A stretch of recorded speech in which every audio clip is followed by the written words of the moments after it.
About 9 years ago, I worked at a food service job within a retail store. This job was absolutely horrible, as I got written up for anything and everything I did. If I took my breaks, write up. If I didn't take my breaks, write up. I called out once with a doctor's note saying that I absolutely could not work, as my illness was highly contagious. Write up. This was my first time ever calling out, and I gave 48 hours notice. The second and last time was for my grandma's funeral, which I had requested off, and was denied. I was written up then too. Any excuse my supervisor could find to write me up, he did. Being in high school at the time, I took this very personally and assumed that I had done something wrong. I worked there for 2 years, taking each write-up as a learning opportunity. However, I finally reached a point where I recognized that it wasn't my fault, and the malicious compliance began. In this job, there were add-ons, and these add-ons came with an upcharge.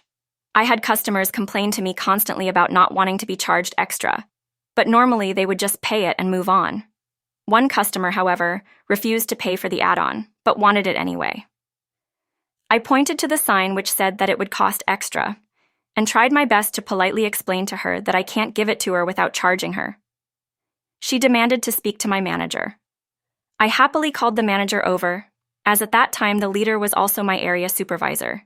Each day there was an overall leader which would cycle, but each department had their own supervisor as well. I'll call him Bob. Bob was employed through the retail store specifically. Regardless, I thought that surely Bob would have my back, as he knows the most about the rules that I had to follow. I was very, very wrong. After listening to the customer, Bob proceeded to yell at me in front of her, stating, "The customer is always right and you are not paid to argue with her. Give her what she wants and do not charge her for any of it." He also informed her that I would be written up for this, and I was. From that moment on, whenever a customer complained about having to pay for an add-on, I didn't charge them for it. If they demanded their items for free, stating that they didn't like them or had a bad experience in the past, I gave it to them for free. After all, the customer says that they shouldn't have to pay for it, so who was I to argue? Of course, he meant that I shouldn't argue to the point of the manager being called, but he didn't specify, and I didn't want to be written up for it again, nor did I care to follow a do as I mean, not as I say policy anymore.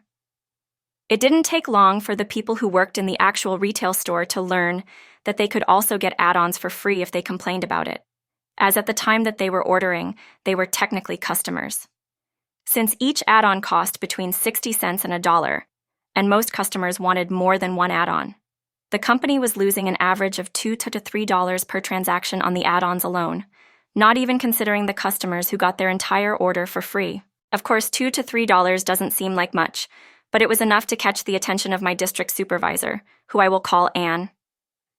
Anne was employed by the food service company, and her job was to oversee the branches that were inside retail stores.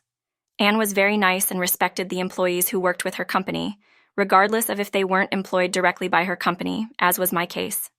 She first asked Bob about why our location appeared to be less profitable than other locations, and less profitable than it had been a few months previously. He tried to pin it on me, saying that I was stealing from the company by giving my friends and co-workers free items. Anne, understanding how serious of an accusation that was, insisted on speaking with me alone.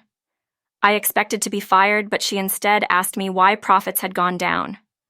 I explained to her what Bob had told me about the customer always being right, and how I had gotten written up and didn't want to be written up again, so I followed his instructions word for word. For the first time since starting this job, someone took my side. She agreed that not charging for those add-ons would explain the loss she was seeing, and that how Bob handled the situation was unprofessional and entirely against policy. Having Bob accuse me of stealing to protect himself was my last straw, and I put in my 2 weeks' notice that same day. HR had apparently taken notice to how Bob was treating me, as her exact words were, "It's about time. I'm glad you're finally standing up for yourself." With my consent, she altered some of the dates to make my end date be a week earlier than it should have been since the schedule had not been written yet. To this day, I think of her as my guardian angel. Shortly after my last shift, I was informed by my friends that Bob no longer worked there as well. Anne was so upset with him that she called his supervisor and launched an investigation into his behavior.